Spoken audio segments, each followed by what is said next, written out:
Sup, you beautiful bastard. Hope you've had a fantastic Wednesday. Welcome back to the Philip DeFranco Show, and let's just jump into it. And the first thing we're going to talk about today is an update on the Brooke Houts situation. And as you may or may not remember, last month there was almost universal outrage against Brooke Houts, who's a YouTuber. She, of course, famously accidentally uploaded unedited footage that showed her smacking, pushing, and seemingly spitting on her dog. The video went viral. You had people demanding that her YouTube channel be shut down, that the authorities get involved. Brooke released an apology where she also said that she didn't spit on her dog. Also, LAPD officials said that their animal cruelty task force was investigating. And the big update to that situation is, according to new reports, police have decided not to press charges. With police reportedly telling BuzzFeed News, Animal Task Force looked into the matter. Obviously, they saw the video the public had seen. They determined it didn't rise to the level of animal cruelty, with TMZ also citing an LAPD source who said that there wasn't enough evidence to support criminal charges. Houts has been allowed to keep custody of the dog throughout this investigation, but LAPD officials said they would reopen her case if new evidence was presented. Now, online, many have expressed their disappointment over this news, with some also saying that while the police might not be able to take action, the public will always remember Houts as an animal abuser. Some saying that the system is a failure, people calling out the LAPD, and then what seemed to be a common thread was kind of the mentioning of the criminal justice system and the online social justice system. With one tweet reading, "The police department forgave you, but remember, the internet never forgets though, and every generation that has access to the internet will know who you are, dog abuser." And I guess where I want to end this story update is kind of a question. I mean, one, what are your thoughts in general regarding this topic? But also two, what are your thoughts kind of regarding that last note, that while the law says, you know, we can't actually charge anything criminal, this idea that there is a second system, right, the public in general, the online continuing knowledge, continually recognizing and reminding people of this exposed moment. And actually kind of connected to this line of thinking, this general headspace, we have another massive update regarding a story that we covered multiple times over the past few years. And that story is around Brock Turner, who some in the media have called an ex-Stanford swimmer, others calling rapist Brock Turner, others saying registered sex offender Brock Turner. And understandably, in the past, he's been the focal point of his story. One, because of the horrific act he inflicted upon another, and two, for what I and many others consider a miscarriage of justice due to his light sentencing. Brock Turner was, of course, convicted of felony sexual assault, but was only sentenced to 6 months in jail and ended up only actually serving 3 months, seemingly because the judge was worried about Brock Turner's future. And as some of you might remember, Brock Turner's father was arguing for probation rather than jail time because, quote, "that is a steep price to pay for 20 minutes of action out of his 20+ years of life." And while we were able to read the words of the story of this young woman who was sexually assaulted, we never knew her name. She was referred to as Emily Doe, Brock Turner's victim. But the big update to this story is that has changed. Chanel Miller, the young woman in this story, has now revealed her identity and is speaking out. And among what we've now seen, you had Chanel reading her victim impact statement where she was addressing the court, but also specifically Brock Turner. "You don't know me, but you've been inside me.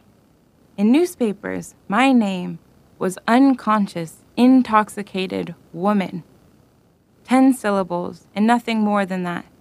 I had to force myself to relearn my real name, my identity, to relearn that this is not all that I am, that I am not just a drunk victim at a frat party found behind a dumpster, while you are the all-American swimmer at a top university, innocent until proven guilty, with so much at stake. You cannot give me back the life I had." Along with this, we also learned that Miller is going to be releasing a memoir called Know My Name. It's set to come out September 24th, and I personally love that she is doing this. I think unfortunately and incorrectly, there is this sense of, even with how detested Brock Turner is, that there's this sense of shame of being a victim. You know, Chanel Miller also said something in an essay that I think is very true. "Victims are not victims, not some fragile, sorrowful aftermath. Victims are survivors, and survivors are going to be doing a hell of a lot more than surviving." And I think her taking control of the situation, putting her name out there, being the face of it, it's an inspiring and impressive showcase of power to reclaim the situation, and not only for her situation, but as a way to let others know that they are not weak, they are not alone. And that is why, Chanel Miller, you are our BAMF of the day, and also, as always, fuck Brock Turner. But from that, I want to share some stuff I love today in Awesome, brought to you by Drop, formerly known as Massdrop. And right now, exclusively on Drop, you'll find the Control keyboard. It's the flagship model in Drop's mechanical keyboard line. They sent me a few to try out, and they are now my new normal. And the Control is a premium mechanical keyboard for people that want a better typing experience, and honestly, one that looks good too. It is a sleek design, solid aluminum frame, built-in media control, space gray aesthetic, and customizable LED lighting. And honestly, this may just be a personal preference, mechanical keyboards are just so much more satisfying to type with. And it's in part the feel, but also even the sound. Oh man. Welcome to my ASMR channel.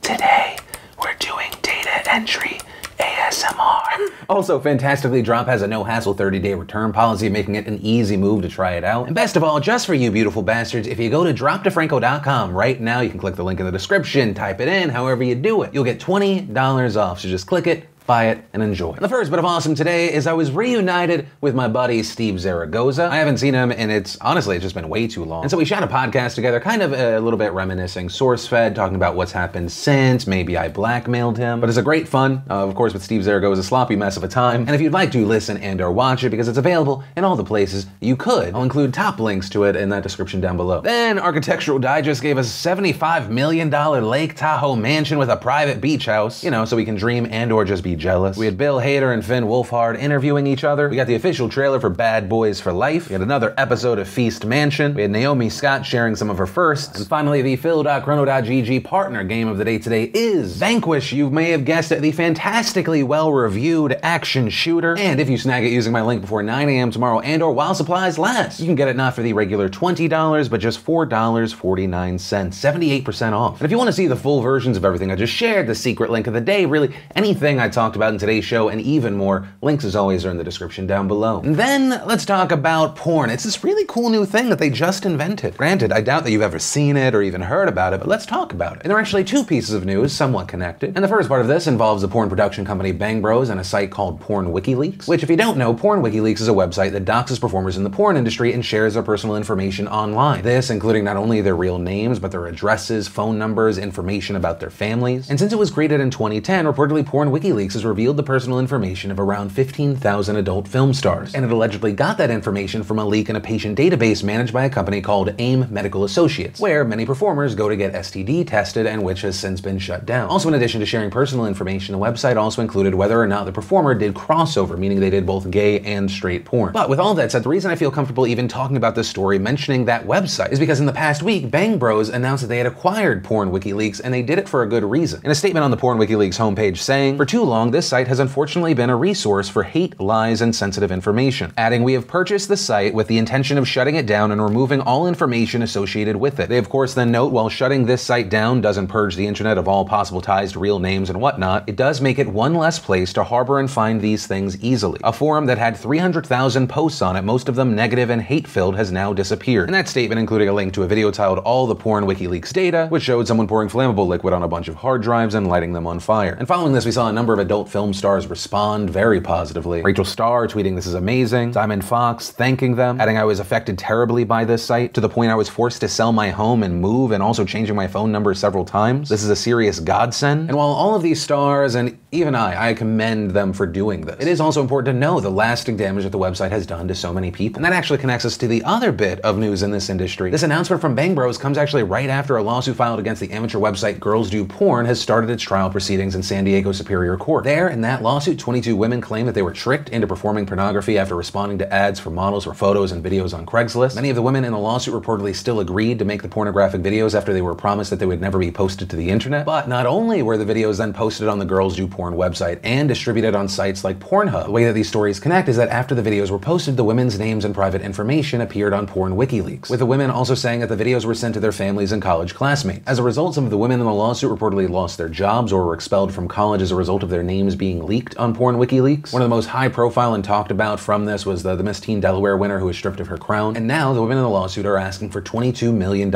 in damages. And also an update that came in just yesterday is that Vice reported that a videographer named in this lawsuit admitted to lying to women by promising them that these videos would not be posted online. But ultimately, that is where we are with the story now. It's going to be interesting to see what happens moving forward. And where I'll end this, and this seems like a very basic thing, like even yesterday, you know, I joked about how like racism is bad, and then I took an award. Right? People deserve privacy, and that includes sex workers. Sex workers are people too. They have a job and perform a service that is in demand, is legal, that unfortunately people will try to shame them for or ruin their lives for some reason, which is why you see so many going by stage names, because they don't want that information to be out there. So why? But hey, that's a story, a little bit of my takeaway, and of course I pass the question off to you. And then we have some genuinely massive news regarding Google and YouTube. And this is something that matters and will have an impact on people in general consuming content online, as well as certain specific creators. So it was finally announced today that Google will be paying a $170 million fine. With today, the Federal Trade Commission, the FTC, saying Google LLC and its subsidiary YouTube LLC will pay a record $170 million to settle allegations by the FTC and the New York Attorney General that the YouTube video sharing service illegally collected personal information from children without their parents' consent. Going on to specifically say $136 million of that will go to the FTC and $34 million to New York. This for allegedly violating COPPA, which is the Children's Online Privacy Protection Act. And the fine there is massive, but also not. Historically, it is the largest penalty from a COPPA case, right? Like for example, back in February, TikTok got hit with a COPPA violation, but they were fined $5.7 million, right? So it is a significant number, but it's also kind of a drop of a drop of a drop in the bucket as far as YouTube's concerned with money that they make each quarter, right? So there's this general fine part of the story, and that is meaningful general news. But the other part is what happens now. There were allegations, there was an investigation, now a settlement, right? Other than a fine, how do you make things better? Well, as the FTC explained, they allege that while YouTube claimed to be a general audience site, some of YouTube's individual channels, such as those operated by toy companies, are child-directed and therefore must comply with COPPA. And while the FTC explains in their release what is going to be required from YouTube and Google, YouTube's official blog kind of cuts to the core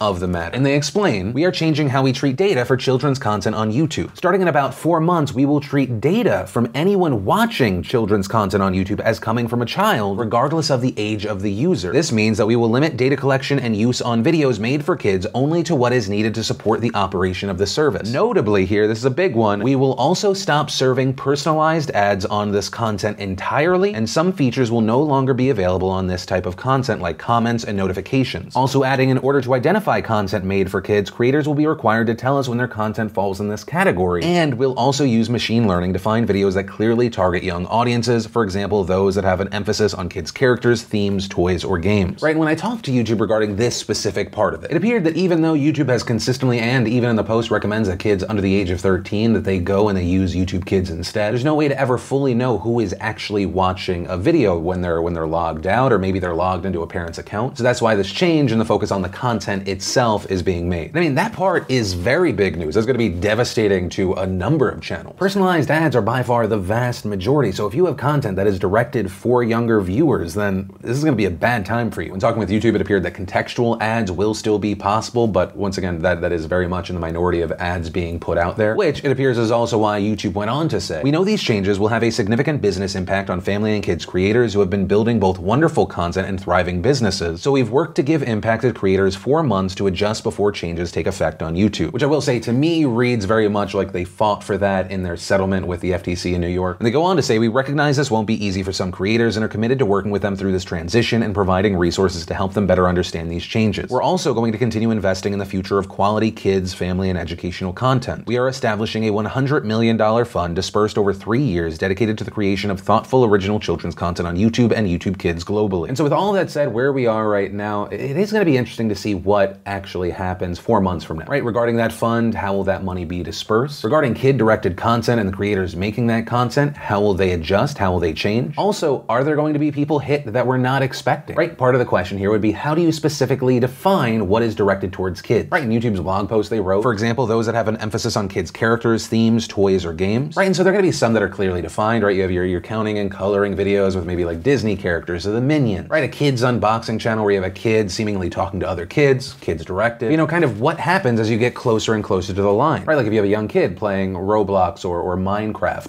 okay, that seems kids directed. But then let's say, what if it's a father and son playing together? Is that kids directed content, or because you have an adult, maybe it could be said that it's targeting the parents of children, right? Also, to focus on the gaming community somewhat here, does the game itself matter? For example, recently Minecraft, there's been this resurgence in large part thanks to people like PewDiePie bringing it back, right? And Minecraft does have a very young audience, although I know more adults than ever that are playing it. So is it specifically put in the kids box because it's rated E for everyone, right? And I kind of mean this as a joke, but kind of not. If a game is kind of deemed to have maybe a younger audience or maybe geared towards kids, are creators going to have to kind of adultify that content, right? Like, are we going to have to start seeing creators drop the F-bomb so you could be like, hey, the content's not geared towards kids? I would never use that word around a child. Yeah, it's going to be very interesting to see. And with all of that said, of course, I'd love to know your thoughts on this. And that's where we're going to end today's show. And hey, if you like this video, be sure to hit that like button. Also, if you want more of these deep dives on the daily, be sure to hit that subscribe button and definitely ring that bell to turn on notifications. Also, if you're not 100% 100% filled in and you want to watch or listen to the reuniting